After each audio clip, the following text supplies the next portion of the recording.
Accidentally হয়ে গেছে। Accident? এটা কি ধরনের অ্যাক্সিডেন্ট? এটা অ্যাক্সিডেন্ট? এটা কি ধরনের অ্যাক্সিডেন্ট? আমি তোর স্বামী থাকা অবস্থায় তুই বিভিন্ন হোটেলে যাস, বিভিন্ন ছেলেদের সাথে বারে যাস, তাদের সাথে ফষ্টি নষ্টি করে পেটে বাচ্চা নিয়ে আসিস, এটা তুই বলিস অ্যাক্সিডেন্ট? এই তুই যে আমার বউ, এটা বলতেও না আমার ঘৃণা লাগছে।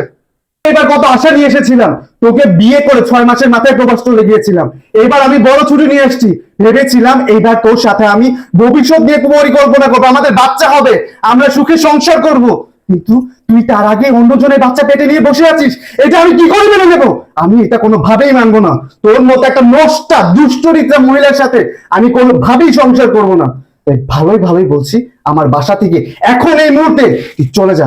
আমার লাইফে তোর কোনো জায়গা নেই। তুমি এগুলো কি বলতেছো বলো? আমি কোথায় যাব? আমি তোমাকে অনেক ভালোবাসি। ভালোবাসিস না? এই অপবিত্র মুখ দিয়ে না পবিত্র ভালোবাসা শব্দটা তোর মুখে মানায় না। শোন, তুই আমাকে ভালোবাসিস, আরে তুই যদি আমাকে ভালোবাসতিস না তাহলে তুই অন্য ছেলেদের সাথে ফষ্টি নষ্টি করতে পারতিস না। আর শোন, তুই কোথায় যাবি, কি করবি, সেটা দেখার বিষয় আমার না। তুই এখন এই মুহূর্তে আমার বাসা থেকে চলে যা। তুই যাদের সাথে ফষ্টি নষ্টি করে পেটে বাচ্চা নিয়ে এসছিস তাদের কাছে চলে যা, যা বলছি। দেখো, ও তো বইলেই দিচ্ছে যে ও ও আমাকে স্বীকৃতি দিবে না, আমাকে বিয়ে করবে না। আর এই অবস্থায় যদি আমি আমার বাবা